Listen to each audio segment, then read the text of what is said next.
Comment vas-tu? Bah, je vais très bien, merci beaucoup. Tease-nous ton EP Stuck in a Dream. Donc c'est mon dernier EP vinyle sur Agora Record que je salue. C'est pas mal d'univers différents, passant par la dub, au hard groove entre guillemets, voire des touches de house avec des super remixes de gens que j'adore. J'en suis assez fier, c'est très cool. Quelles sont tes inspirations derrière les sonorités rock psyché qu'on retrouve dans ton EP? De base, moi je viens du rock, c'est plutôt c'est de là où j'ai commencé et c'est là où je continue vachement là-dessus. Toutes mes inspirations, ça va aller de William Orbit principalement, qui est de loin mon compositeur préféré, mon artiste préféré, je pense, dans tous les styles de musique. Et mais ça peut aller vers les Brian Johnson Massacre, les Minami Dutch, Electric Moon. Plein même de vachement d'ambiance aussi et voilà, c'est assez divers. Mes collabs de rêve parce que j'en ai pas qu'une, et puis ça change un peu tout le temps, mais je dirais que ma collab de rêve au-dessus de tout, ça serait William Orbit justement.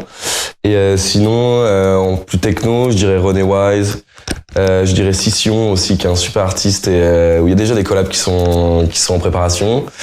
Et Marcal aussi, j'aime beaucoup. Ton gig le plus mémorable, il y en a pas mal aussi. Mes gigs les plus mémorables, je dirais qu'il y a Ozora, qui était quand même quelque chose de dingue, où tu rentres dans un univers qui est assez fou et c'est vraiment une expérience complète. Il y a eu le Fuse qui était fou. Il y a aussi une Fée Croquée, je me souviens, pour les 3 ans, quelque chose comme ça, il y a genre 6-7 ans. Ma première grosse scène avec une énorme warehouse, genre 2000 personnes, ou je sais plus combien, et ça c'était assez fantastique, genre. C'était vraiment super.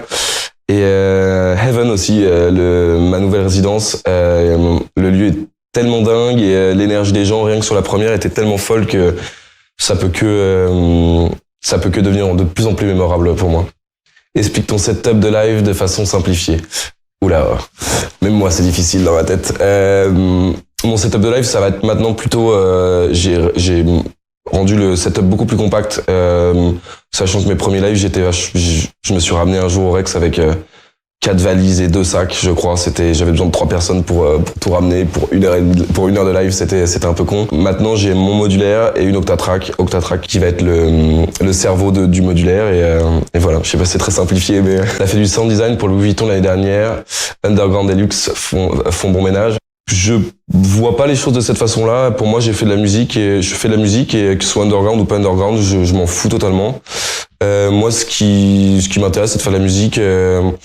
Donc, je sais pas si tu m'aurais demandé ça pour le graphe, par exemple. Tu vois, là, c'est une autre question, je trouve. Mais tu me demandes ça pour la musique. Moi, Underground Deluxe font bon ménage. Oui, non, les deux. Quel est ton avis sur les réseaux sociaux en tant qu'artiste? J'ai beaucoup de mal avec les réseaux sociaux, c'est quelque chose qui me rend très anxieux, que ce soit répondre à des messages, que ça soit faire des posts, c'est quelque chose que j'aime pas du tout. Et en même temps, je me fais vraiment prendre au jeu parce que j'aime bien aussi. C'est un peu paradoxal, mais c'est vraiment un gros paradoxe pour moi. Les réseaux, c'est en même temps un outil qui est génial et qui est maintenant malheureusement, tu n'es plus artiste si tu n'as plus les réseaux sociaux, parce que maintenant, sans com sur les réseaux sociaux, tes releases ne peuvent pas vraiment marcher, ne peuvent pas vraiment être connues, ce qui fait que du coup, c'est vraiment quelque chose d'indispensable, mais c'est en même temps en train de tuer l'industrie, je trouve, et en même temps en train de me la faire changer, peut-être dans le bien, peut-être dans le mal. J'ai pas encore mes réponses là-dessus, je pense que ça prendra du temps, mais mon avis là maintenant, il est très très mitigé, on va dire. J'en suis esclave et en même temps, j'aimerais bien m'en défaire. Mais c'est pas trop possible. T'as une anecdote de soirée que t'as jamais racontée? J'en ai plein des anecdotes. J'en ai trop drôles même. Une des anecdotes les plus drôles, je crois que j'ai eu. Je vais pas citer le club parce que, mais je jouais dans un after et je rentre dans le club et t'as quelqu'un, les dents bien serrées, qui me dit mec, j'ai adoré ton set et tout, mais j'avais pas joué encore. Et ça, j'ai trouvé ça assez drôle. Et je lui ai laissé dans son truc. Merci beaucoup, mec, c'était super cool. Et sinon, ouais, j'en ai d'autres, des anecdotes. Il y a 2 ans, pour le Nouvel An, je jouais et puis d'un coup, le son s'est coupé. Et c'est remis 2 minutes après. J'ai pas forcément calculé. Enfin, j'ai juste repris, quoi. Et c'est le lendemain, en voyant la vidéo, que je vois que il y a une personne qui devait prendre son premier, je pense, qui a dû partir dans un monde que seule elle a pu expérimenter, je pense, et a vu ce petit bouton rouge sur le boost, et ce petit bouton rouge, c'était la multiprise, et qui a fait Et donc du coup, plus de platine. Quels sont tes clubs préférés pour mixer et pour danser? Pour danser, je vais pas être original, j'aurais bien préféré une autre réponse, mais ça reste le Berg, je pense, le Berghain, et Rorschach aussi, qui est un vrai lieu d'expression, un vrai lieu de liberté totale, comme je les aime. Et je suis plutôt sur les petits clubs, les trucs un peu plus intimistes. Le Berghain n'est pas un petit club, mais les clubs un peu plus intimistes et tout ça, c'est vraiment là où je vais kiffer. Et sinon, pour mixer, Fuse, c'était super. Heaven, vraiment, même si c'était la première soirée, qui était une privée, il y avait pas énormément de monde parce que le but était de rester connaissance et tout ça, c'était pour la première. L'atmosphère est assez dingue. Le public était assez fou, j'ai vraiment pris mon pied. Je dirais de Lazare aussi quand même parce que c'est différent, c'est-à-dire que c'est vraiment un lieu où je vais pouvoir autant faire des sets qui vont être super mentales, où ça peut vraiment emmener les gens, comme des sets où j'ai été amené par mettre du James Brown. L'autre fois, j'ai été amené par Saul Makossa. Je sais pas, c'est vraiment le lieu c'est très facile de faire un peu ce que tu veux et d'emmener les gens. C'est un public qui est assez cool, moi j'aime bien. Quels sont tes objectifs pour les prochaines années? Mes objectifs, c'est toujours la même chose, de pouvoir continuer à vivre de ma passion, de pouvoir... J'aimerais monter un label dans les prochaines années. C'est pas du tout quelque chose de pressé, mais c'est vraiment quelque chose qui me tient à cœur. De monter mes soirées, voire des contre-soirées, ça j'en dirai un peu plus dans les prochains mois. J'ai jamais voulu avoir la fame ou des trucs comme ça, c'est pas quelque chose qui m'intéresse du tout. Par contre, mon réel but est surtout de pouvoir à un moment avoir une notoriété qui puisse me servir. Si je me tape un kiff sur un artiste, je puisse dire mec, ça j'adore, ou meuf d'ailleurs, mais évidemment, genre je vais aller en parler à telle personne, une personne que je connais, d'un label ou de machin, que je puisse aider comme ça. Les artistes, ça c'est vraiment mon but dans la musique et dans l'art en général. En mai, tu partages le line-up avec Jeff Mills. Comment vas-tu préparer ton set? Je vais pas préparer mon set plus que sur d'autres soirées évidemment. Par contre, ça va être une autre énergie. Et puis ça fait un peu le track bien sûr, mais non, je vais continuer sur la même lancée que genre je me renseigne un peu, je regarde ses sets, j'écoute ses sets. C'est un artiste que j'aime beaucoup, donc je vais essayer de passer après lui d'une manière cohérente et d'essayer de garder tout le monde quoi. Peux-tu nous parler de ton alias Derivative of the Unconscious?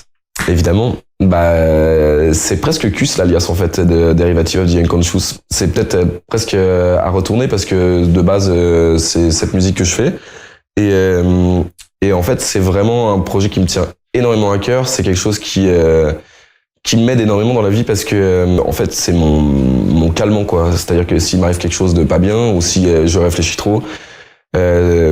Faire cette musique, ça me calme d'un coup. En fait, je fais vachement de rituels avec Derivative of the Unconscious. C'est-à-dire, il va m'arriver quelque chose de pas bien, je vais faire une nappe, à écrire des paroles, à même pleurer de temps en temps. C'est un truc vraiment c'est un peu mon Xanax, en fait, ce truc-là. C'est-à-dire que genre, dès que je vais pas bien, dès que je fais une crise d'angoisse, ça va énormément m'aider.